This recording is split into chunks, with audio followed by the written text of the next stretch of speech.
Just like to share a family photo that I happen to have around. This is a rare photo I got a copy of. That's my great-grandfather Max and his second wife, Grandma Katie. Max came from Poland, as did Katie. And he came to America as an immigrant. He was a tailor. And he came from a small village known as Pomeran or Pomeransk, or something like this, different pronunciations, south of Zalochiv, which is between Tarnopol and Lvov. Today it's Ukraine, but in those days it was the part of the Russian Empire and the Polish section. Anyway, I'd like to continue now with my early years training in a place called the Matnas Tikvatenu, which is a community center.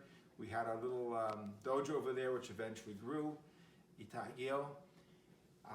At first, Itay had a little office on the side, and the dojo was there.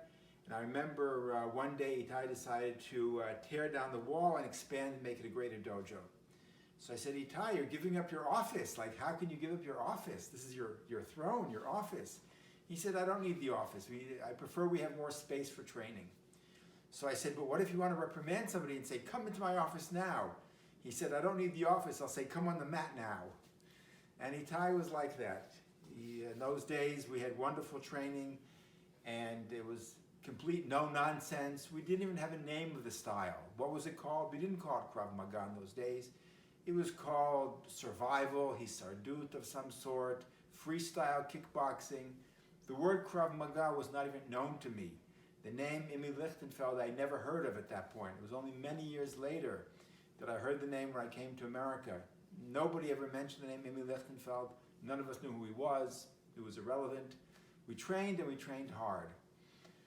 I remember I'd come home every day dragging my leg. My leg would be like from low kicks, low roundhouse kicks. Nearly every lesson, I'd be dragging my leg home, just dragging my leg behind me, so to speak. And we learned quickly, you don't complain. You learned you don't complain over there. Itay had 3 sayings that were like part of the core of our training. If somebody complains, I remember the first time somebody complained they got their arm hurt, and Itay said, let me take a look. And Itay's looking at it. He's looking at his forearm like, oh. And the guy's thinking, oh my, this must be serious. And the guy's saying, is this serious? And Itay says, oh yes, very serious.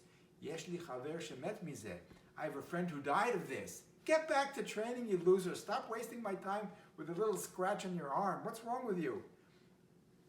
So that was one of his sayings. Another one was zechara shel sport, which means it's a crappy sport. And another one was bochim babayit lo etzli. You cry at home, not here. So you learn not to complain.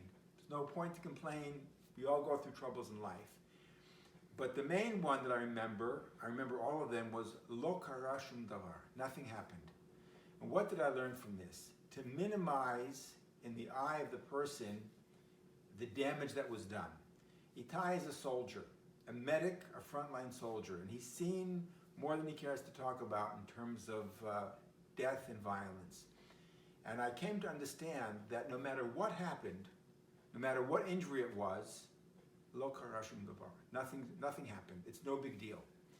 We used to joke that we had so many injuries that's why our dojo is located right next to a hospital, an emergency medical center, because we got a discount because we sent so many people there. I went there a few times myself. Right next to our training center was one of the main hospitals in Jerusalem. So we had a special relationship with them. I was in that place many times, as were many of our students. And Itay always stressed, minimize what's going on. Today we look at the coronavirus, and what do we see? In my opinion, a lot of panic, a lot of people going out of control. You can't find an egg in Israel anymore. You can't find the roll of toilet paper. Everyone's just panicking. And people are looking at me like, are you taking it lightly? So I'm not taking it lightly, but I learned from my teacher years ago, minimize it, because when a person goes into panic, I'm not a medic, but it's bad for the body. A person goes into panic, you can't work with them. You need to say, calm down. I'm the medic. I know what I'm doing. I'll take care of you. Maybe the person's actually going to die, but letting him know that doesn't help. Lo kara shum davar. Nothing happened. It's okay. Relax. It's no big deal. I'm going to take care of you. Don't worry. I'll take care of you. Don't make it more than it is. Don't cause the person to panic. When we panic, we make rash decisions. Our body doesn't respond correctly. We need to relax, even if it's a very dangerous situation. There's an old samurai saying that an angry man loses himself in life and in battle.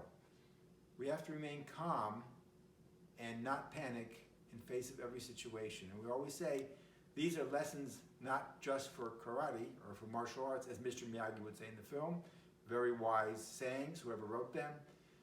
Balance is not just for martial arts, it's for all of life. And we need to maintain this balance. And that was one of my early lessons from Sensei Itay Gil.